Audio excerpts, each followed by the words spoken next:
Hey, good morning, good afternoon, good evening. Scott Luton, Greg White here with you on Supply Chain Now. Welcome to today's live stream. Greg, how you doing?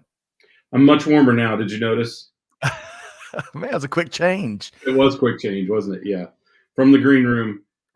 No, I'm doing quite well, Scott. How are You- you? Doing great. And you weren't even channeling a little bit of Enrique Alvarez, who made the infamous late entry there, one of the I live could do it streams. if you want me to. Oh, good old Enrique. Well, hey, folks, today we got a great show. We're going to be talking about, Greg, the power of sourcing and Yeah. its ability to respond successfully and powerfully in dynamic markets like this one to truly bring value by the truckload to the table. Greg, should be a great show, right? Yeah. I'm sourcing.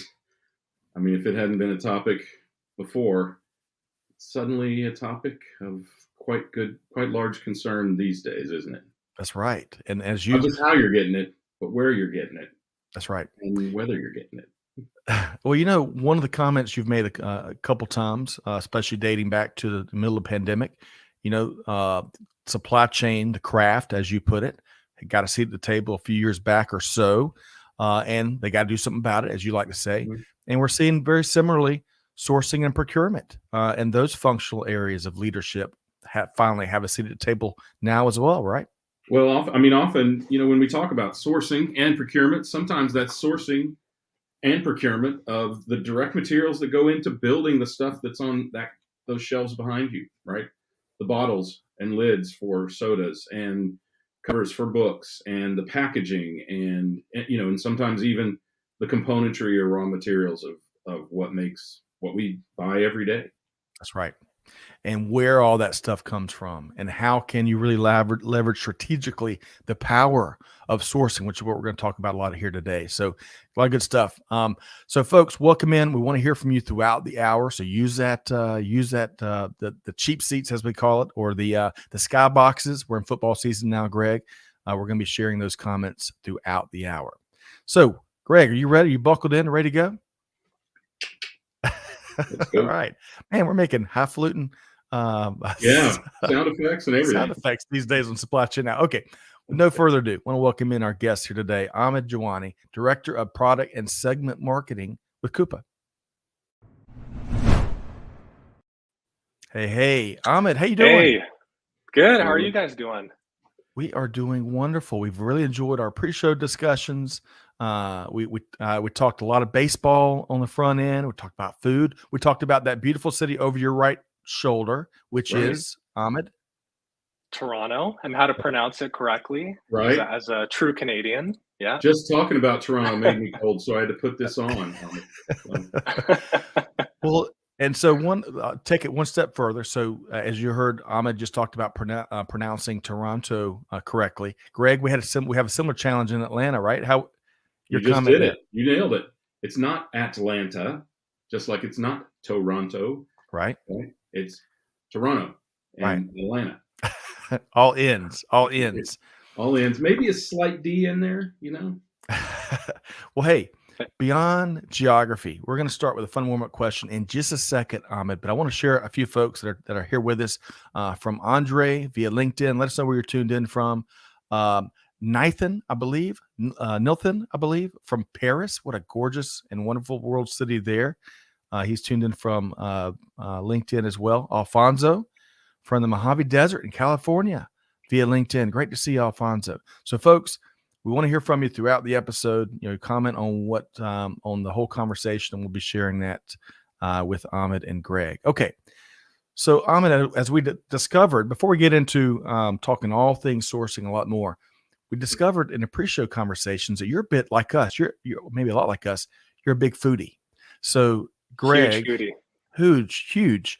So, Greg and Ahmed, today is National Gazpacho Day, right? Me and Amanda's favorite dishes, a delicious chilled soup, a good bit fancier than its cousin, maybe distant cousin, tomato soup. So, with that as a backdrop, especially as things, as Greg mentioned, it's getting a little bit chillier. Ahmed, what is one of your favorite soups and who makes it? So, yeah, it's a good question. I would have to say I'm usually gearing towards more of the heavier soups, so like your lobster bisque or a clam chowder or something like that, in the winter time where you can just have a nice bowl of that. It fills you up, you know, just really is a hearty meal. I don't know if I have a, place in mind that's my favorite, but I know you being a Seinfeld as well. We talked about, the lobster bisque and George's pursuit of that with that on the TV show and how he was cut off from that. But yeah. He sure was. What a classic episode. All right. So, Greg, and we were just talking Seinfeld last week. We had a very popular exchange with a guest. But, Greg, what about you? Favorite soup? Clam chowder, unquestionably, and with celery. That's Okay. there's a big row about whether real clam chowder has celery or not. So my favorite place to get it has celery, but they also add a little bit of bacon. That's C&S right here in Atlanta. Of course, Boston's a great place to get Oh, man. clam chowder. We need to ask Kelly Barner where her best go-to spot. So one of our hosts and friends here, Kelly Barner, is from the Boston area, and we're going to have to get her input there. So we'll see. Yes, All we right. should. So Greg and Ahmed, now that both of y'all have made me starving with your great suggestions, let's get into the business of the day. And first I want to recognize, hey, Barry, great to see you here. Tuned in from the UK. It's already dark here, Barry says. So maybe Barry's in the middle of dinner. So Barry, we're all foodies. Share with us what your meal is tonight. We'll see. So has Europe fallen back yet? I don't know if they have yet. I think they That's a fall good back question. a few weeks after we do. So Interesting. might even be 6 there. Okay. Well, hey, you know what? We're going to find out. We're going to find out. I'm going to do it right now. So, Ahmed and I've Greg, let's talk about sourcing and a lot more here today. So, but I want to start. Let's level set a little bit here. Recent disruptions, market volatility, economic uncertainty, inflation, you name it. So much going on. I'm going to start with you. This level setting. What else is top of mind, and especially how some of those observations translate to sourcing teams and sourcing leadership? Yeah, great question, and thanks, Scott and Greg, for having me on today. So I think, as you were saying, just on the topic of inflation, Scott, we've seen just record levels of inflation. We hit, I believe it was over 9%, a couple months ago or back in the summertime, and of course that's since kind of come down somewhat. But and I think typically when people hear inflation, they tend to think about this consumer price index (CPI). But there's also, something called the producer price index (PPI), which really looks at inflation from the perspective of business at a wholesale level, right? So, looking at prices that are received by a producer for their output.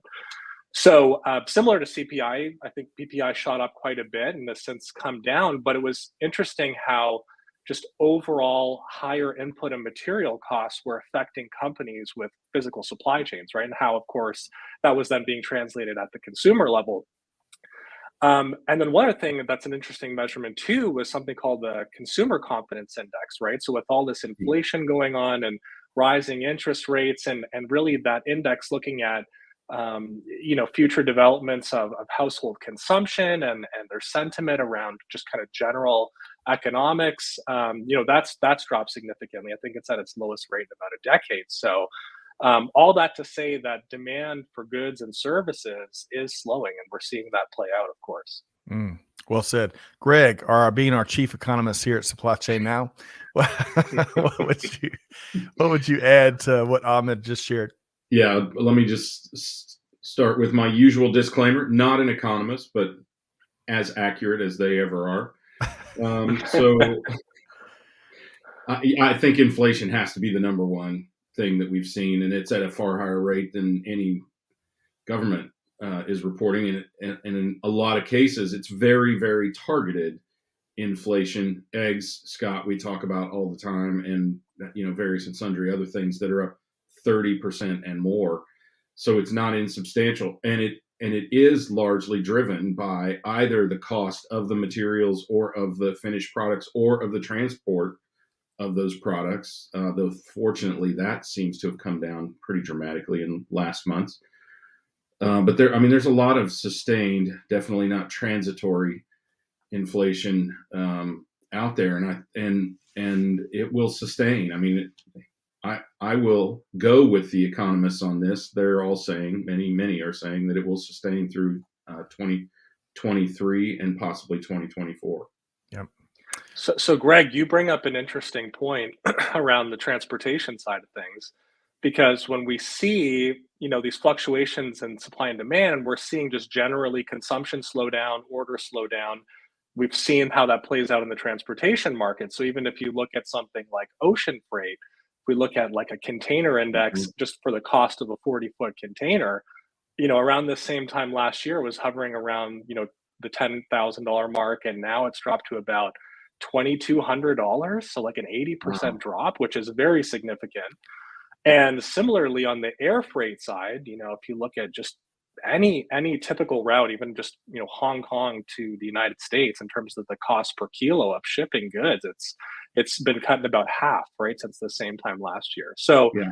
this is extremely important for folks on the sourcing side, especially if you manage transportation as a category, because this is really the time to be more opportunistic, keep your Ah, finger right on the pulse of the market, and really kind of shift that mindset from maybe going to market for transportation once a year to more maybe on a quarterly basis, potentially even a monthly basis, doing more mini bids and stuff like that, right? So very interesting. agreed. And we're going to touch. I'm going to have a follow up question for you on kind of what you just shared there in just a second. I want to circle back. Kirsten, great to see you from Seattle, one of our favorite cities. Hope you're doing well. Anna or Anna? I bet it's Anna. To confirm what we're talking about earlier. It's 5 p.m. Yep. Greenwich Mean Time there.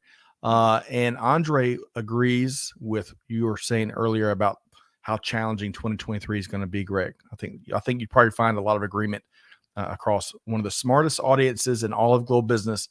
That's audience here at Supply Chain Now. Yeah. Okay.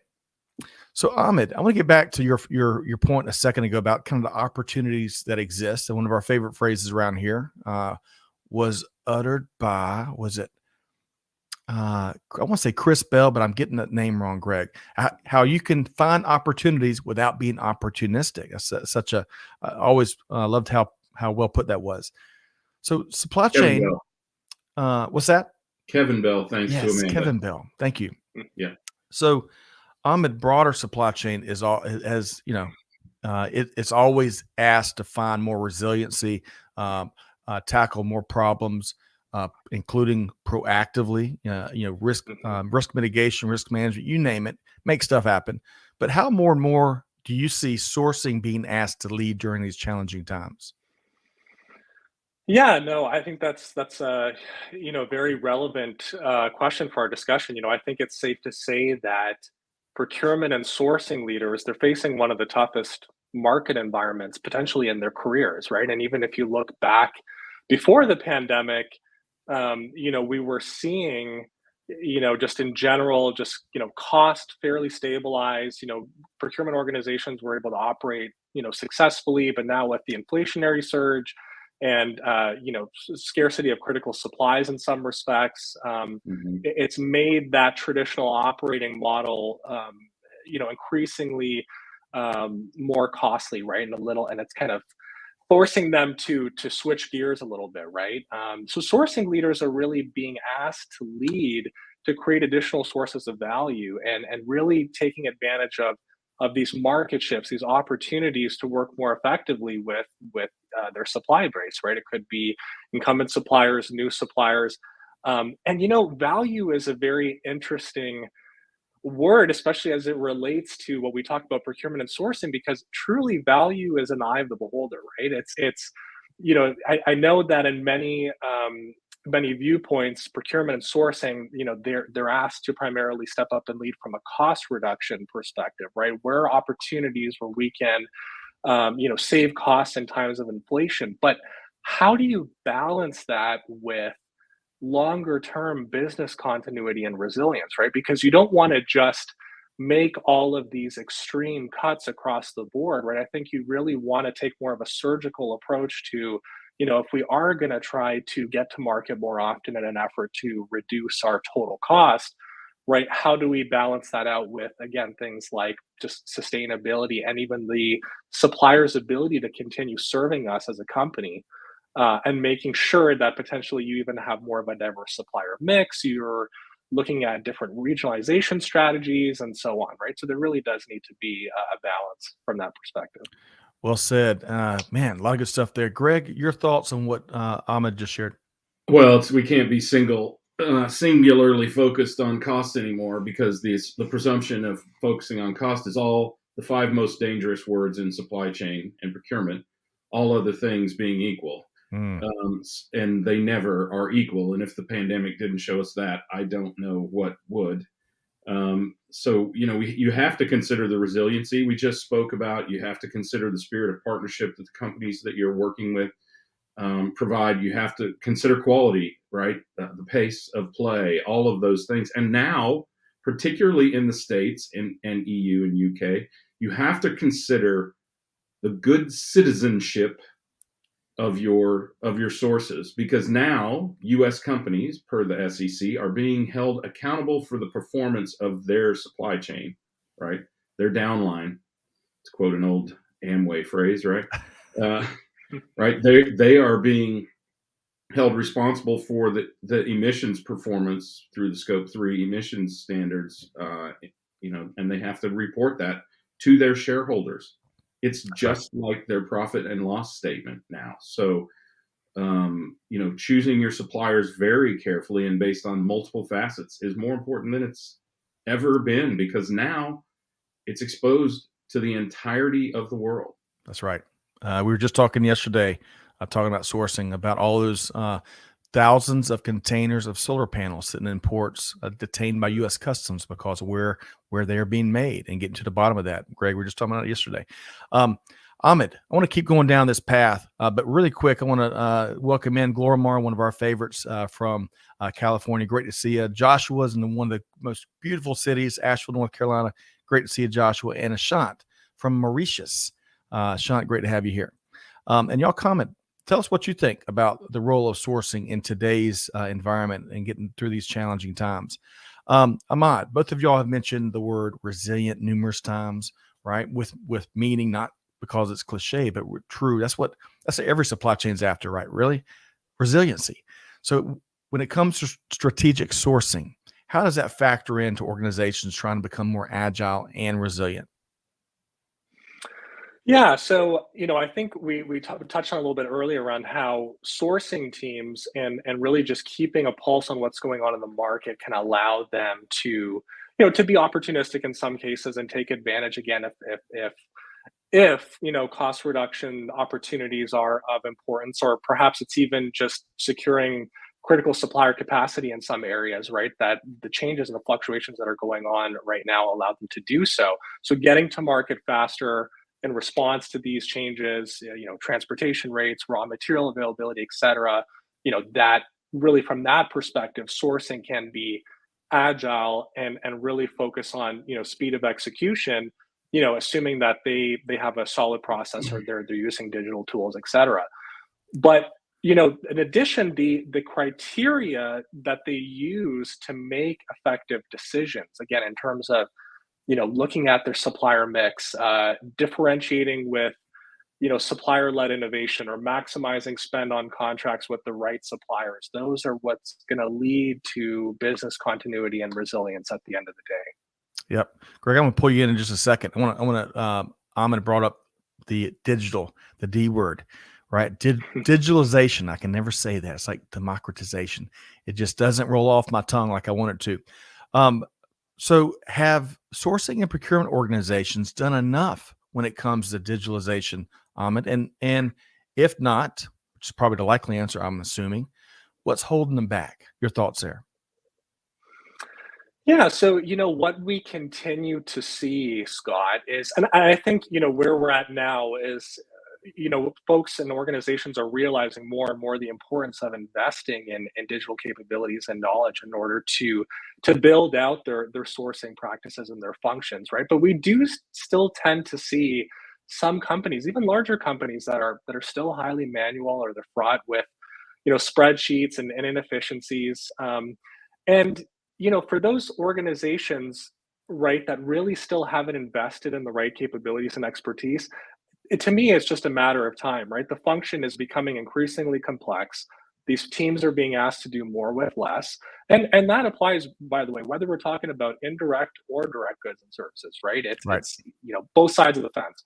But especially as we get into more advanced sourcing requirements, right? When you have physical supply chains and you have to optimize decision making, especially if we have sourcing events that are very complex in scope, taking into account thousands of items, or you're working with hundreds of suppliers, you're trying to apply multiple business constraints or criteria against those decisions, things can get fairly complex, right? Yeah. So, yeah.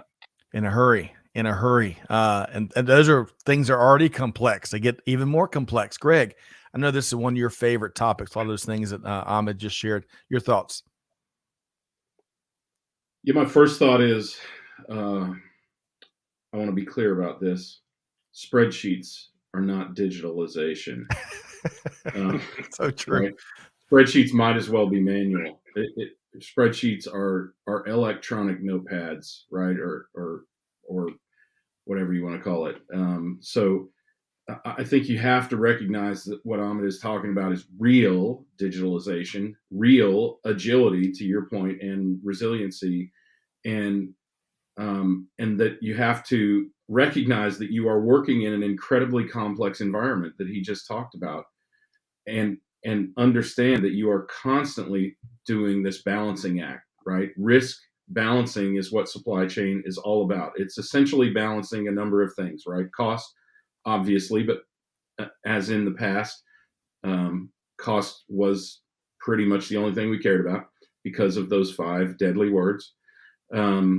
But you have to recognize that cost and reliability, right? And now ethics and speed, of course, are those things that you have to consider in supply chain. And just those 4 things have a number of subcategories, like quality and various sundry other things that we talk about in terms of supply chain, that create the complexity that Ahmed was talking about. And that then becomes a impossible to solve combinatorial analytic exercise for the human mind. It takes technology to do that. Yeah, well said. Speaking of spreadsheets, and I'm going to get your response here, but I worked with a great individual in the Air Force. Greg was his first name, and Greg had a spreadsheet for everything. Regression analysis, any kind of breakdown of numbers. If I needed to make a sandwich, he had a spreadsheet for that. But to your point, Greg, that's more like electronic note taking. That's a great way to put it. It can do calculations that you can't do in your head. But part of the problem with spreadsheet is, this is why so many solutions wind up replacing spreadsheets. One, the data is disparate from the core truth data, whatever you want to call it, the core of the data store, right? It still takes a lot of manual data gathering and input to do it. Typically, what you'll see is this. This is so many times when I have seen people replace a spreadsheet. It takes 30 days to compile the data, to grind up in a spreadsheet, and hopefully somebody didn't put the stuff in the wrong cell or accidentally erase the formula by putting data in a field rather than letting the system calculate it. 30 days later, you've got data that is now completely obsolete because the problem you were trying to solve was 30 days ago. So you now know a month later what you should have done a month ago. And if you're seeing that, then you need real technology to do that, because that technology can grind up all that data, keep that data clean, right? Keep that data communicating back and forth between your core systems, and of course, eliminate 30 days of processing.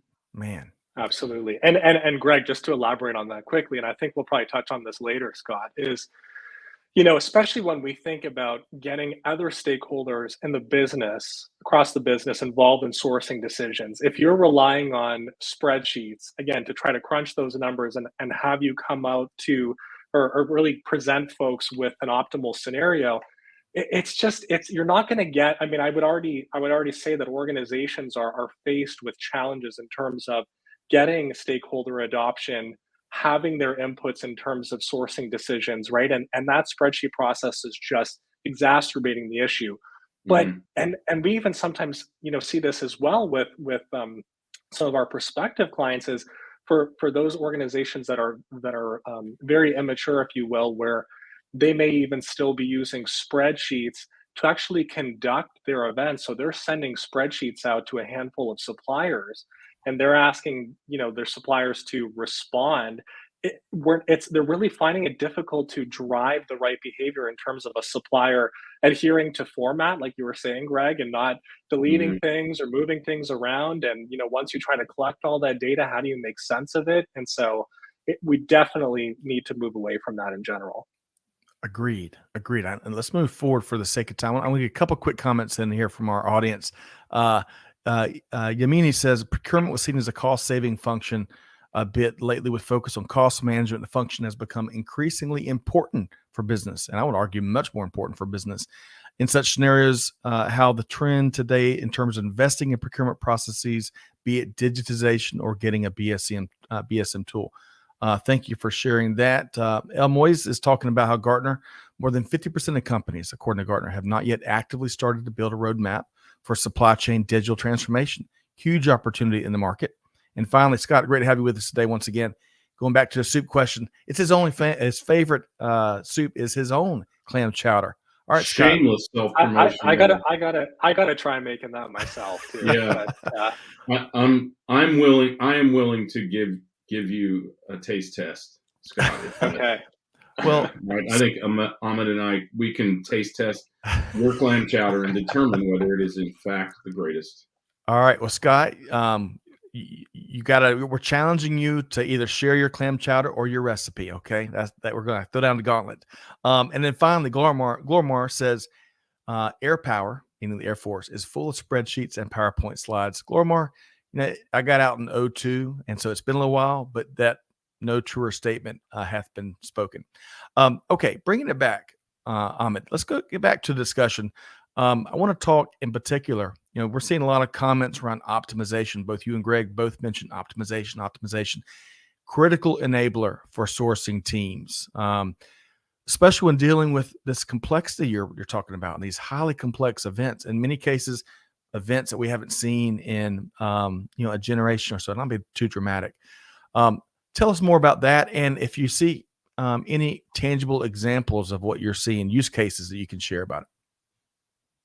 Sure. So, I mean, if we just keep going with the example of direct materials, right? When you go to market with a sourcing event for those items, you're going to be thinking about attributes like, what's your total cost, right? Including unit cost, shipping cost, right? Service levels, order delivery times, any indication of delivery risk if we're getting into some sort of risk assessment on the supplier, and even things like sustainability ratings and supplier diversity. And that's really just a subset, but that's just kind of giving you a picture, right? But then if you think about some of the additional criteria that a sourcing team or a buyer may have to employ, right? For example, rewarding the best performing suppliers or potentially awarding business to a minimum of five suppliers or so, or even something a little more complex, like only award up to a maximum of 80% of a supplier's capacity so that they're never struggling to reach 100% throughput, right? All of these things can become constraints on a bid or a set of bids. But then we think about supplier led innovation, giving the suppliers the ability to come to the table with creative offers. You might come up against things like bundled offers or tiered pricing, early payment discounts, or even things like alternative materials or specs, right? That can usually still satisfy the end needs or the end product for the potential customer with just a slightly different mix, right? So, with all of this taken into account, you can imagine the number of permutations and combinations that a sourcing team could come up against. And again, trying to evaluate these things with such complexity, it goes far beyond the realm of spreadsheets. And it's going to take far longer, and it's going to yield suboptimal results, right? So that's why solutions, especially from an optimization perspective, they allow you to work with all of these data points using optimization techniques, where you can even create scenarios to understand, what's the impact of moving forward with a specific sourcing decision, right? So, and we have clients as well, just in terms of who are using, more sophisticated combinatorial optimization techniques, right, to evaluate bids and down select suppliers. And, really just by embracing, some of those tools and those processes, many are experiencing great value, uncovering, double-digit percentage savings, of course, and also having that translate to other benefits in terms of overall supply chain resiliency, risk mitigation, et cetera. Um, and I won't go too far into the weeds here because I know we want to make sure that we're staying tight on time. But again, we work with, for example, manufacturers on sourcing, transportation capacity and making sure that they're able to take into account really what is important for their business in terms of constraints, having that factor into their decision making. And again, both direct and indirect tenders. So across the board, really, companies that embrace those types of solutions and strategic sourcing in general, they save time and money. They have the opportunity to create more value, not just for their customers, but even in comparison to their competitors as well. Okay. Greg, we covered a lot of ground there and offered up some tangible examples. Some of your thoughts here, Greg. Yeah, I mean, I think it all really starts with sourcing, whether you're sourcing indirect materials or, um, whatever security for your right for your plant or whatever it is. I mean, it all starts with that because that is the foundation of everything that you build upon, and you have to recognize that there is more than cost there. And I think just like supply chain has now come to the forefront since the great toilet paper shortage of 2020. That procurement has likewise, because everybody now, I shouldn't say everybody, you guys in procurement probably still enjoy a little bit more anonymity, but many people recognize at least in some aspects, procurement and supply chain are inexorably tied, right? You can't build plastics without the raw materials to create plastics, things like that, right? You can't bottle Coke without bottles. And because of that, the brand identity, the brand esteem, the brand equity of every single company is at stake based on their sourcing decisions. It's not just a cost line issue anymore. It never was. Right. By the way, I think it's just become more and more recognized that that's the case. And because that awareness exists now outside of the enterprise among we consumers, right, and other constituencies outside the four walls of the company, you have to recognize that every decision you make regarding sourcing is a decision to alleviate or create risk for your brand identity. Yep. Well said. And Ahmed, do you get the impression that Greg is using all my background images like the Coke bottle there in many of his answers? Oh, Dr. Pepper. All right. Well, hey, Very really clever quick. in his approach. Yeah. A lot of good comments in the chat. So we're not going to get all of them, but I want to get a quick shout out to Wallace. Wallace, great to have you here today via LinkedIn. Appreciated your social share the other day of one of our messages. So I hope this finds you well. Okay. So Ahmed, let's talk sustainability. That ESG has all come up. Supplier diversity, you mentioned, really important. So many different priorities in today's world of sourcing. So many of the constants, like Greg alluded to a second ago, but also so many new priorities that's really shaping industry. So how are you seeing, Ahmed, sustainability factor into key sourcing decision criteria? Again, given the focus as of more recent has been on the proverbial old-fashioned cost reduction and savings opportunity. It's still important, but sustainability has really grown in priority, right? Absolutely. And as Greg was saying, sustainability and ESG pressures, they're coming from pretty much every angle, right? It's not just, Right. even customers that want to buy from companies that have a set of high standards from an ESG perspective, but employees that are wanting to work for companies who are doing good. And then, of course, we have, more government mandated legislation that's continuing to surface. We actually, Coupa recently did a survey. We went out and surveyed about 800 business leaders, and about 90% of them said that cutting emissions was extremely important to them, followed by, eliminating things like modern slavery and improving supplier diversity. So across the board in general, this is a huge focus area. And when thinking about how this translates into sourcing events, as I kind of mentioned earlier, it is really about balancing the overall objectives and targets of an organization from a sustainability standpoint, and then marrying that with other critical areas, again, such as cost reduction opportunities, right? And I think sustainability objectives, throughout the tendering process, they can be incorporated in a few different ways, right? We can think about it in terms of determining specifications as part of an RFP, for example, where incorporating environmental and social requirements highlights to the suppliers the importance of sustainability, right, to both that company and then that future contractual relationship with that supplier.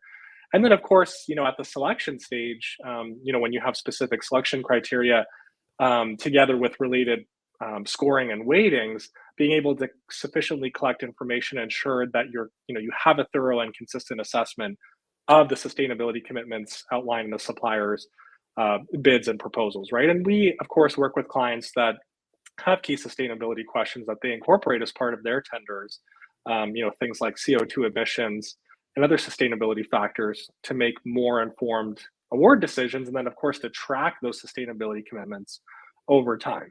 So, yeah. I'm hearing the word holistic in a lot of your answer, Ahmed, you just shared, and I know Glorimar is bringing that point of view. We'll try to share that comment in a second. Greg, what did you hear there when it comes to sustainability, some of the impact on sourcing that's having? Well, I think we have, one of the things that we have to recognize is that it's not a zero-sum game, much like again, I'll refer to supply chain, or you even address this with sourcing. It's not necessarily that better vendors equal higher cost, right? That resiliency that you provide, that a vendor might provide, doesn't necessarily have to come at a higher cost. Likewise, ESG performance or compliance doesn't have to come at a higher cost or at the risk of quality or reliability or speed. They are, they can all. It's a combinatorial optimization, as Ahmed talked about earlier, right? They can all have some place in the ecosystem. And I think it's important to recognize that because ESG has become so important, whether you like it or not, it has become so important that it is something that you have to consider.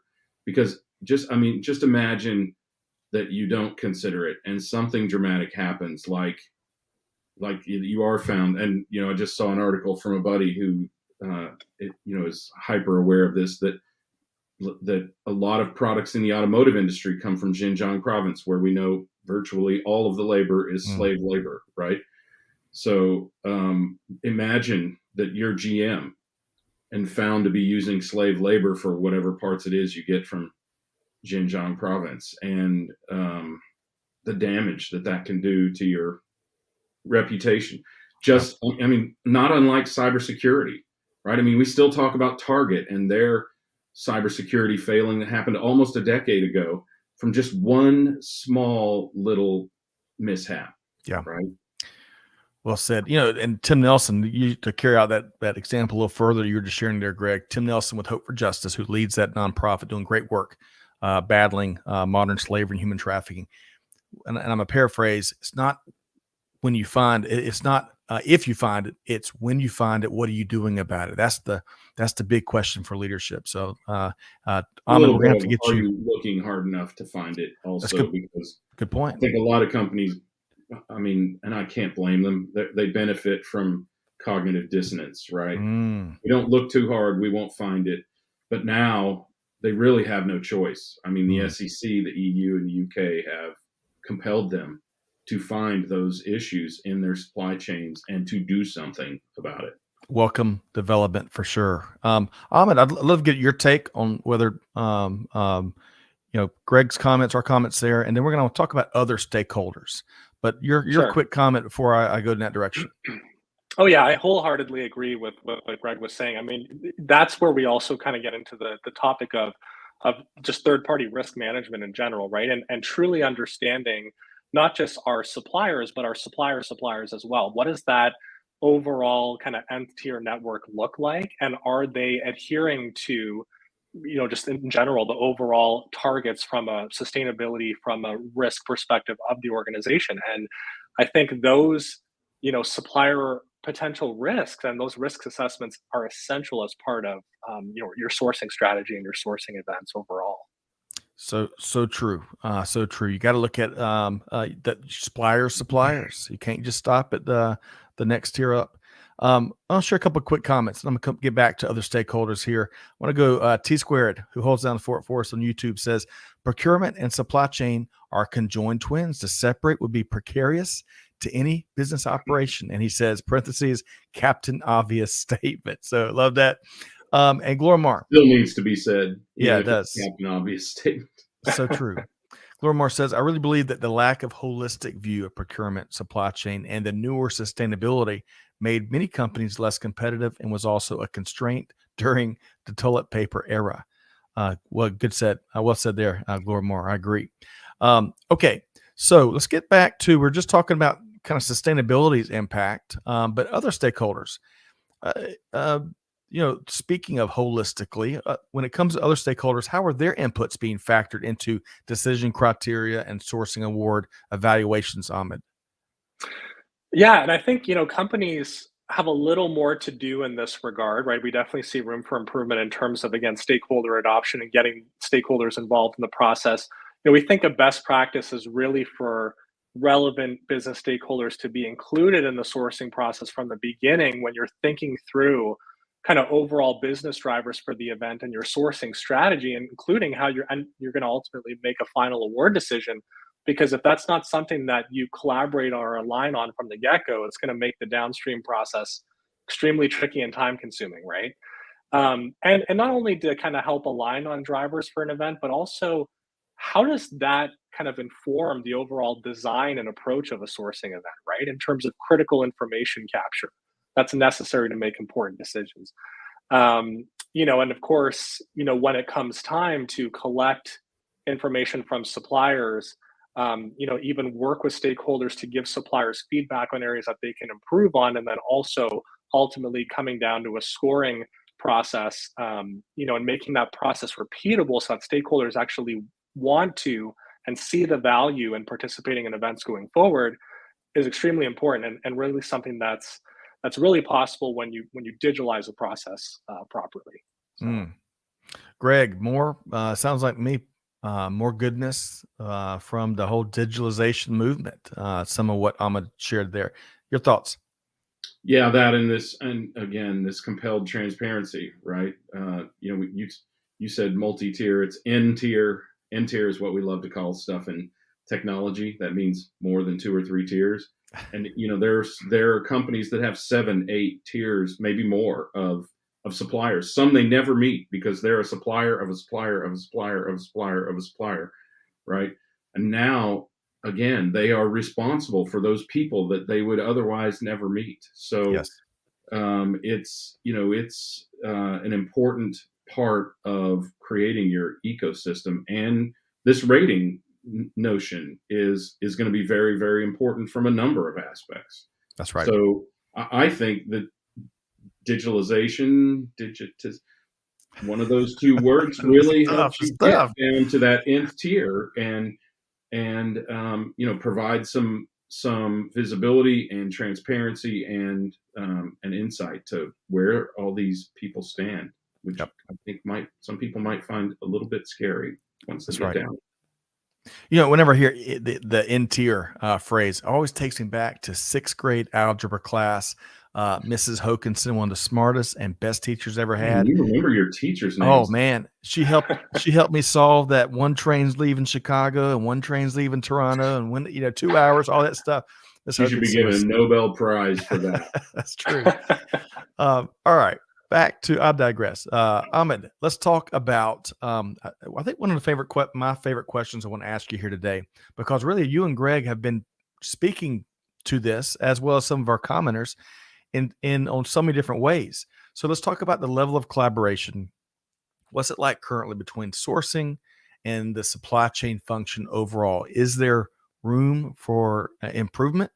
And if so, how can technology facilitate that? So it's kind of a three-part question. Kind of talk to the collaboration as is, what opportunities exist, and how can technology address it? Yeah, great question. So I think there certainly is opportunity, right? And what's great is the last couple of comments that you raised here from the audience, Scott, we're talking through how really recognizing the importance of procurement and sourcing and supply chain coming together to be more resilient moving forward. And of course, in some cases, this was a shortcoming in the pandemic, if you will, right? There wasn't as much of a tight collaboration between those functions. But when you think about if you don't align sourcing across other business functions, even just the broader supply chain function in general, your organizations they're gonna lose opportunities, they're gonna lose out on value, and they're gonna lose out on money at the end of the day, right? And even if you take something like ESG and sustainability, like we've been talking about today, those responsibilities and decisions related to those areas, they don't lie within the four walls of supply chain or procurement alone, right? These departments must collaborate on that overall strategy, right?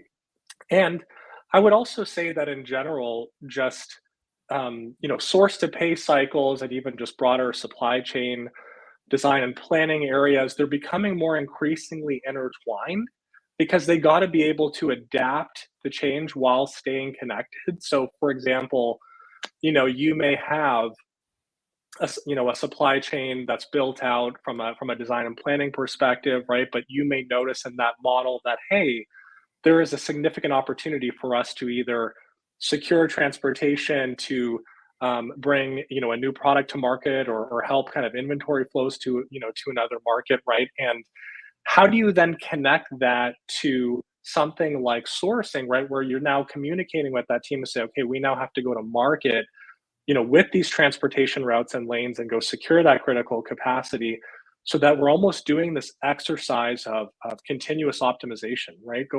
Having that strong collaboration and time between those teams. So, the short answer is there's certainly opportunity to do more there. And of course, technology can facilitate that collaboration, those decisions, and even just in general, speed to execution right between those functions. Well said. Tons of opportunities there, Greg. When you think of the current state of collaboration between these functional areas, or these different areas of the business, and opportunities and how technology can address it, what are some thoughts that come to your mind? I think it depends on the segment of supply chain that you're talking about, but I think we're predominantly today talking about manufacturing, which is decades and decades behind the level of collaboration that retailers and distributors have between sourcing and supply chain. And that's where I started my career, and I found it to be unbelievably beneficial, right? You start having these discussions about suppliers that are nameless, faceless, many, and you say, hey, I like the per unit deal we got here, but somebody in sourcing says, yeah, but they want you to buy a full truckload, not be able to buy a pallet at a time for that price. And this vendor allows us to invest less in held inventory by buying at the same cost or even slightly higher, but in a much, much smaller time supply and quantity, which allows us to reduce cost overall. Instead of looking at, we're going to use that word again, holistic. Instead of looking at that singular cost analytic, can you hear that? Getting a little trim in the backyard. Yeah, good timing, guys. They're a day late. Instead of looking at that singular cost analytic, it allows us to look at the complete picture, right? And this collaboration accrues to the benefit of the entire organization at a much, much higher level than the few pennies that we might pay per unit or per shipment or whatever. Agreed. And of course, consumers win, right? Consumers win. All right. I'm going to share just a couple of quick comments here, and then we're going to make sure everyone knows, all three people that don't know what Coupa does, Ahmed. Kamisha, going back to modern slavery, agrees with me. It's when you find it, what leadership does about it. Supplier transparency. That's a great phrase. Risk balancing, risk management, all critical. Kamisha says we saw mishaps in this area with several big FMCG companies over the past few years. Great to have you here today with us, Kamisha. Agree with you. Okay, so Ahmed, Coupa has been on the move quite a bit in recent years. So again, for the three people out there that may not know what Coupa does, in a nutshell, what does Coupa do? Yeah, so Coupa is a leading provider of business spend management solutions within areas like supply chain and procurement and finance, where we help organizations maximize the value of every dollar that they spend. And really, my team specifically, we work with our prospective customers and existing clients to understand really how to leverage and apply our technology to solve various supply chain challenges. So, with all of the disruptions that have occurred and disruptions that will continue to be on the horizon, we've certainly helped many organizations out in this regard, and many who are benefiting with the help of our technology. That is right. And Greg, Ahmed is one of our new faves, but Madhav Durba is one of our long-standing faves. We had some great conversations with him. So, Ahmed, please give a high five to all the members of the Coupa team, especially as we march through the end of the year. Hard to believe it's December 6th sitting here today. Oh gosh, I can't believe it. It's unbelievable. Still a lot to do. So speaking of end of year, you brought some gifts for our global family here at Supply Chain Now. We're going to talk about two white papers, one that's already out, and I think we've got a graphic for here. This white paper, Threading the Supply Chain Needle, How to Break Down Silos to Build Resilience and Sustainability. And hey, that goes straight to that last question about fomenting effective, successful, and new levels of collaboration between the different functional areas. But speak to this, Ahmed, and then we're going to talk about one of the newer white papers coming out. No, I think you summarized that nicely, Scott. I mean, this ebook here is really focusing on how do you really look at and drive kind of collaboration between sourcing and supply chain and other areas of the business, because driving resilience is a team sport at the end of the day. And really, this is a nice kind of summary of our point of view on that topic, but also sprinkles in some great customer examples and really some thoughtful steps that organizations can take, again, to help really thread that needle, if you will, and kind of break down silos between those areas. Well, and I love this phrase, building resilience and sustainability is certainly a team sport. Love it. So folks, it's free to download. We've got the link. I think our team has dropped the link here. You can get that white book there. Also, you can learn more about Coupa at coupa.com. But wait, Greg, there's more. So Ahmad, we've got a new white paper coming out really soon. Tell us quickly about that. Yeah, and so that'll be available this week, and we'd be happy to send that as a follow up to the attendees here today with us, Scott. But really, that's focusing on how do you really take advantage of optimized sourcing in these dynamic markets that we're in. So really, kind of a great summary, touching on many points of our conversation today. Again, with some kind of thoughtful approaches and recommendations that companies can start to incorporate as part of their sourcing strategy, and again, really understand, especially in areas like optimization, how that can help them in terms of efficiency, collaboration, better decision making. So really, really a great asset that'll be coming soon, and we'll distribute that out. Wonderful. And check this out. Yamini, great to have you here, by the way, says, as a Coupa customer, absolutely delighted to see the impact Coupa is creating and the way the tool is evolving. How about Ahmed? That's got to make your day, huh?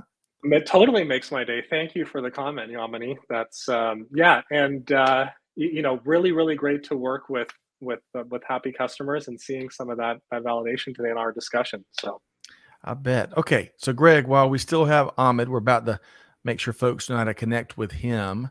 What's whether it's the white books, the white papers, resources, happy customers. Greg, what's on this last end of our conversation? What's one thing that stood out? I think that that in procurement and in sourcing, that it's about more than cost. And I think we talk a lot about that, but we really have to recognize and reinforce that with the actions and the expectations of management. And a lot of that comes from the grassroots. We have to continue in our day-to-day jobs to push that message up, right? Because I think we all recognize that management wants to do the right thing, but when it comes down to it, it's easy to lose sight of that grand and noble vision.